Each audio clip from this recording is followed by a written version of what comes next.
آج ہمیں ایک نئے عمل کے بارے میں بتایا جائے گا جس کے ذریعے محبت کو نفرت میں بدلا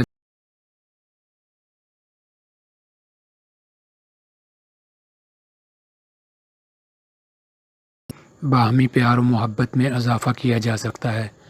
اس عمل کو آزمائیں اور اللہ کے پاک کلام پر عمل کریں۔ ایک ایسا عمل جس کے ذریعے آپ اپنے عاشق یا شوہر، بیوی یا کسی دوست کو اپنا دیوانہ بنا سکتے ہیں۔ یہ عمل تیز کام کرنے والا ہے۔ اس عمل کے ذریعے کوئی اپنے محبوب کو اپنی محبت میں گرفتار کر سکتا ہے۔ کسی کو آپ سے محبت کرنا اور اسے اپنا تابع بنانا جائز نہیں۔ کسی کے دل میں محبت پیدا کرنا تخیل کا کام ہے۔ اللہ تعالیٰ نے قرآن پاک میں فرمایا ہے کہ ہم اس کو قرآن میں نازل کر رہے ہیں جو ایمان والوں کے لیے شفا اور رحمت ہے۔ یہ کہہ کر اللہ تعالیٰ نے مہر ثبت کر دی۔ اس آیت میں اللہ تعالیٰ نے شفا اور رحمت عطا فرمائی ہے۔ اس لیے ہمیں خوش و خرم زندگی گزارنے کے لیے قرآن میں غور و فکر کرنا ہوگا۔ قرآن پاک میں اللہ رب العزت نے غور و فکر کرنے کی نصیحت کی ہے۔ اس حکمت کی کتاب میں غور سے غور کرنے سے ایک نایاب جواہر حاصل کیا جا سکتا ہے، اور اپنے مسائل کے لیے قرآن پاک سے مدد حاصل کریں۔ اس عمل کو مختلف طریقوں سے آزمایا گیا ہے اور تجربات، تاکہ آپریشن کی کہانی کو آپ کے دل میں بہتر انداز میں ڈالا جا سکے۔ کچھ عرصہ پہلے میں سندھ کے ایک گاؤں میں تھا جس کی لڑکی میں مہمان تھا۔ کسی کی محبت میں ذہنی توازن کھو بیٹھا تھا۔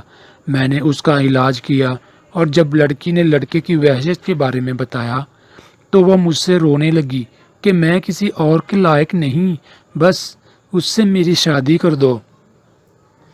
میں نے کئی بار انکار کیا، لیکن جب وہ ضد کرتی رہی تو میں نے لڑکے کے بارے میں دریافت کیا تو پتہ چلا کہ وہ پنجاب میں ہے اور نوکری کرتا ہے، اور اس کے لیے یہ سلسلہ شروع کر دیا۔ بہت ہو گیا، میں ابھی پڑھ رہا تھا، ابھی 7 دن ہوئے تھے کہ لڑکا لڑکی کے گھر پہنچا۔ اس طرح کے اور بھی واقعات ہیں جو اس عمل سے حل ہو گئے ہیں۔ اس عمل میں نماز عشاء کے بعد 11 کالی مرچ چن کر ہر دانے پر 111 مرتبہ پڑھیں، اور اول آخر 11 مرتبہ درود شریف پڑھیں۔ یہ سب کرنے کے بعد ایک ایک دانہ جلا لیں جیسے تم جلتے ہو۔ تصور کرو کہ اس کی محبت میرے لیے جل رہی ہے، اور عمل کچھ اس طرح ہے۔